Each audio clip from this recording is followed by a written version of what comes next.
दोस्तों, आप कभी ना कभी किसी MLM की यानी मल्टी लेवल मार्केटिंग की, एमवे या वेस्टीज की मीटिंग में जरूर गए होंगे, या आपको कोई खींच करके पकड़ करके ले गया होगा। इस मीटिंग में वहां पर जो मोटिवेटर्स आते हैं, जो आपको मोटिवेट करते हैं, कुछ ही समय में आपसे एक बात जरूर कहते हैं, सफल लोग कुछ अलग नहीं करते, बस अलग ढंग से करते हैं। और यही बात हमारे मोदी और योगी पर पूरी तरह लागू होती है। पहली बात है, भारत एक लोकतांत्रिक देश है और हमारे संस्कार, हमारी संस्कृति वसुधैव कुटुंबकम की है। हम पूरे विश्व को अपना एक परिवार मानते हैं।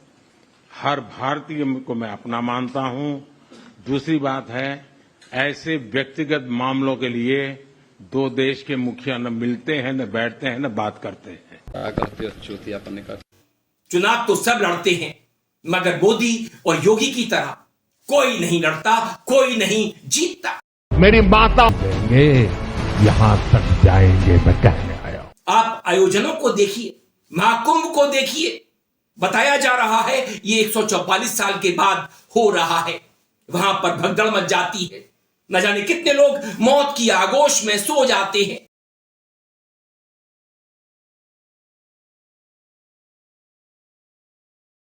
या आप देखेंगे एक ट्रैक्टर भर करके यहाँ से कपड़े, लत्ते, चप्पल सब कुछ ले जाया जा रहा है। ये अगले दिन की तस्वीर है जब मैं ये वीडियो रिकॉर्ड कर रहा हूँ। तो रात के 11:42 हो रहे हैं, 29 जनवरी की रात है।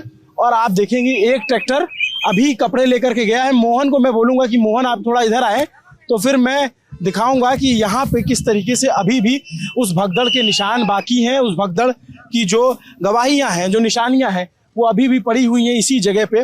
मैं मोहन से कहूंगा कि मोहन थोड़ा उसको पार करके इधर आए। इधर भी आप देखेंगे गाड़ियां निकल रही हैं। और इसके बाद मुझे कुछ कहने की जरूरत नहीं पड़ेगी। अगर आप इस तस्वीर को देख लेंगे तो आपको समझ जाएंगे सिर्फ संगम पे भगदड़ नहीं मची थी।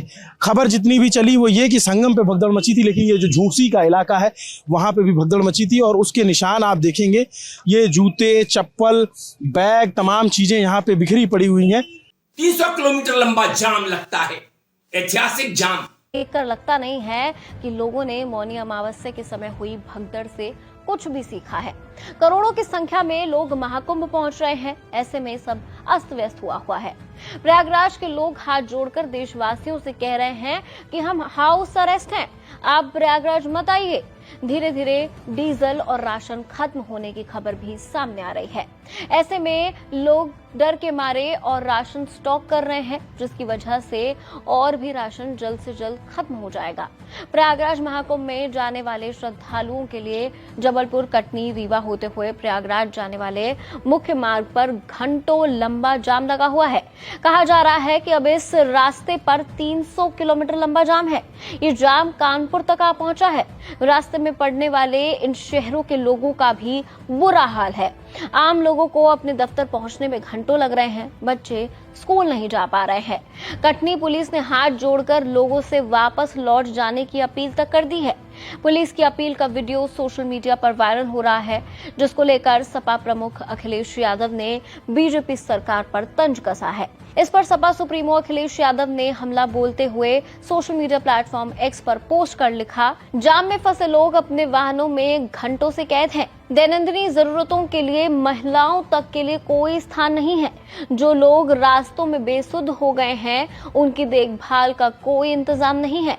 श्रद्धालुओं के मोबाइल फोन की बैटरी खत्म हो गई है, जिससे उनका अपने लोगों से संपर्क टूट गया है। संपर्क और सूचना के अभाव में लोगों में बेचैनी बढ़ गई है। Guinness book of world records में इसे दर्ज कराना चाहिए, ये दर्ज जरूर होगा। और अब बीती रात 9, साढ़े 9 बजे दिल्ली के रेलवे स्टेशन पर भगदड़ मचती है। लोग कुंभ जाना चाहते थे, महाकुंभ में नहाना चाहते थे, उसमें डूबना चाहते थे, मगर वो तो दिल्ली के रेलवे स्टेशन पर ही डूब गए, दब करके कुचल करके मर गए। अंदर बहुत लोग कटे, दब के मरे हैं। कोई प्रशासन कुछ नहीं है, जो भेड़ बकरी की तरह मरा जा रहा है, कोई प्रशासन कोई नहीं है। हम लोग तो किसी तरह से निकल गए। मेरी ननद बेचारी उधर ही उसका वेट कर रहे थे कि अब आएगी वो, लेकिन जब गए तो उसके सारे कपड़े बिखरे पड़े थे, वो मर चुकी। जब इनको हमने निकाला इसको, मर चुकी है बेचारी। मेरी बेटी थी, छोटी बेटी फंस गई थी, तो उनको निकाला मैंने, जिसमें मेरी जो बहन थी वो आधे घंटे बाद मिली हमें। तो जबकि वो आधे घंटे बाद मिली तब तक वो मर चुकी थी। मेरे सामने जो मृत्यु हुआ है वो 11 आदमी हमने अपनी नजर से देखा है। 3 तो बच्चे को देखा जो तुरंत खत्म हो गया, और 4-5 लेडीज को, बाकी एक जेंट्स को तो ऐसा देखा 27-28 साल का लड़का है सर। संख्या का अता पता नहीं है। वैसे भी मोदी और योगी के दौर में मरे हुए लोगों की संख्या का सही पता मालूम नहीं पड़ पाता, क्योंकि ये दोनों जो भी करते हैं अलग ढंग से करते हैं। उतना लाश सब उठाया, उनको दिया, लड़की था, लड़का था। मेरा भी आदमी है, कहीं हम घर कैसे जाएंगे सर? और बाकी लोग सामान्य तरीके से। तो मोदी और योगी ठहरे कुछ अलग, कुछ डिफरेंट। महाकुंभ भी डिफरेंट है। 144 साल बाद हो रहा है या नहीं हो रहा है, इसकी गारंटी मैं भी नहीं दे सकता, ना मोदी योगी दे सकते हैं। मगर प्रचार कुछ इसी तरह कराया जा रहा है। पूरा का पूरा भारत कुंभ में डूबने के लिए तैयार है। हर हिंदू चाहता है कि वो महाकुंभ में डूबे, नहाए, और उसका बाद में चाहे जो कुछ हो जाए। दोस्तों, वीडियो पसंद आए तो आप इसे लाइक कीजिए, दोस्तों साथियों में खूब शेयर कीजिए, चैनल को सब्सक्राइब भी कर दीजिए, बेल आइकन का घंटी जैसा बटन जरूर दबाइए, जिससे कि आने वाले वीडियो की आपको नोटिफिकेशन मिल सके। आपकी प्रतिक्रियाओं का मुझे इंतजार रहता है। मेल आईडी और कमेंट बॉक्स में जरूर कीजिएगा। मैं था आपके साथ अरविंद, आप देख रहे थे मुझे अपने ही मंच अरविंद दिल से पर। नमस्कार।